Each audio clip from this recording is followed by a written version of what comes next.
When did you realize you were the villain in someone else's story?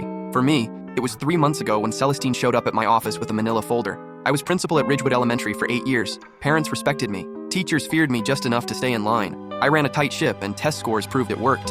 When budget cuts hit, I made the hard decisions nobody else could stomach.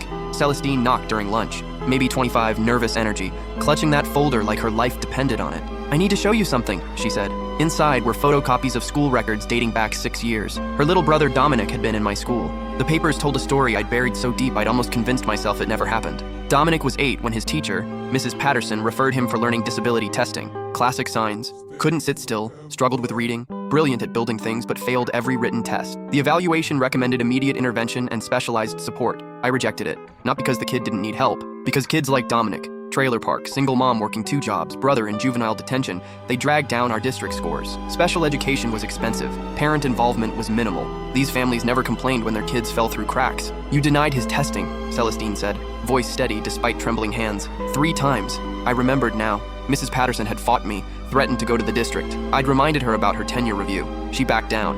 Dominic repeated 3rd grade twice, Celestine continued. By 5th grade, reading at 1st grade level, other kids called him stupid. He started acting out, getting suspended. I suspended him myself, 17 times in 2 years. You told our mother he was destined for special programs anyway. Said she should consider alternative schools for disruptive children. The words came back. I'd been pushing him out, clearing my problem quietly, making room for kids who'd boost test rankings. Mom pulled him out, Celestine said. Homeschooled him through middle school while working nights. No resources, no training. Just trying to save her son from a system that had already given up on him. My throat felt dry. He never learned to read properly. Couldn't pass the high school equivalency. Couldn't get decent work.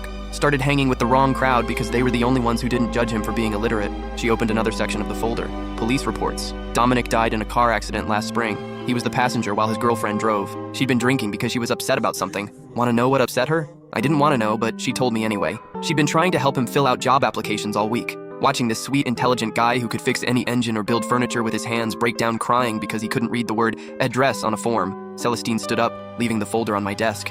"I became a special education advocate because of what you did to my brother. I've helped 47 families fight schools that tried to abandon their kids. Every time I win a case, I think about Dominic." She walked to the door, then turned back. "You probably don't even remember him. Just another problem kid you shuffled away. But he was my whole world. And your decisions killed him as surely as if you'd been driving that car." After she left, I sat there for 2 hours staring at those papers, at the little boy's face in his school photos. Year after year, his smile getting smaller, until it disappeared completely. I told myself I was protecting the greater good, making hard choices for the benefit of all students. But really, I was just protecting numbers on spreadsheets and my own reputation. I submitted my resignation that afternoon. Some stories don't have heroes. Sometimes you're just the person who chose convenience over compassion and called it leadership.